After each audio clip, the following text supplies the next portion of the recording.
aku Afni, jurusan Hubungan Internasional. Saya Flavas Rizkula, jurusan Ilmu Politik. Saya Yoda, Fakultas Ilmu Pengetahuan Budaya. Fernando, Teknik Elektro. Fania dari Fakultas Hukum. Natalia, Fakultas Hukum. Amira, Sejarah. Saya Eka Nuramdania dari Fakultas Ilmu Budaya. Saya Anissa Ulansari, Ilmu Sejarah.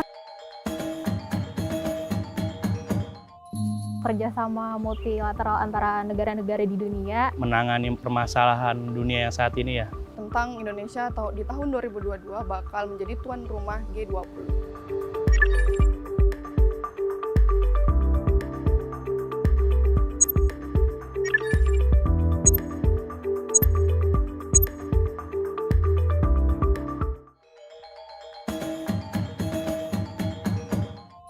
Tahun 1999 kalau nggak salah. Wah, saya lupa.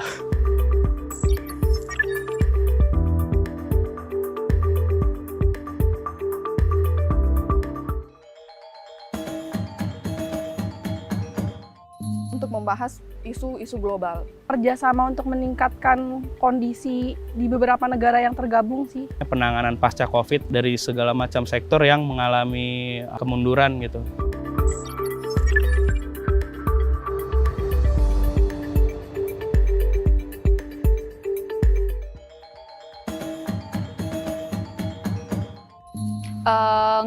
Nggak tahu.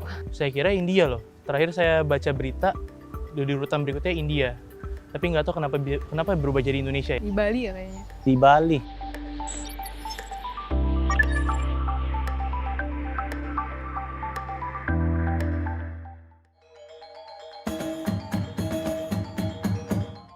Antara tahu gak tahu sih, cuma saya pernah baca gitu, misalnya ada kayak bank sentral dan menteri-menteri keuangan gitu, tapi untuk peran spesifiknya kurang tahu. Kalau itu saya kurang tahu sih.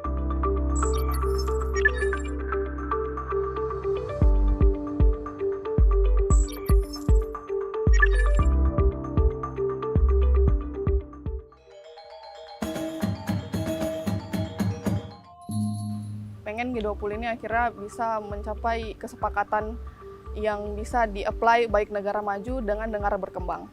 Mungkin diperhatikan juga ke industri-industri terkait seperti yang menghasilkan listrik dan lain-lain. Dan mungkin juga masuk iklim investasi kayak sekarang Indonesia mau masuk ke era electric vehicle. Nah, itu kan juga cukup bagus ya.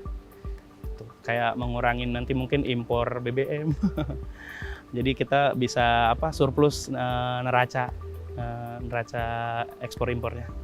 Harapan aku sih ke depannya untuk ketimpangan ekonomi yang selama ini ada di dunia itu bisa cepat terselesaikan lah. Istilahnya negara-negara berkembang ya, apalagi sekarang kena dampak pandemi COVID-19 ini, nggak cuma Indonesia aja itu bisa terbantu dengan adanya G20 ini.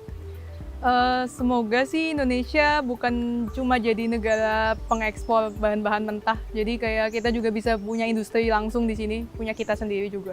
Kayak ekonomi hijau ini bisa menjadi pedoman untuk melakukan perekonomian, untuk pembangunan ekonomi dan lain-lain gitu. Kondisi dunia bisa lebih baik lah ya Mbak ya. Kan Indonesia jadi tuan rumah, mungkin kan akan banyak juga negara-negara yang berkunjung gitu. Jadi akan mengetahui lebih dalam mengenai Indonesia itu sendiri, meningkatkan pariwisata.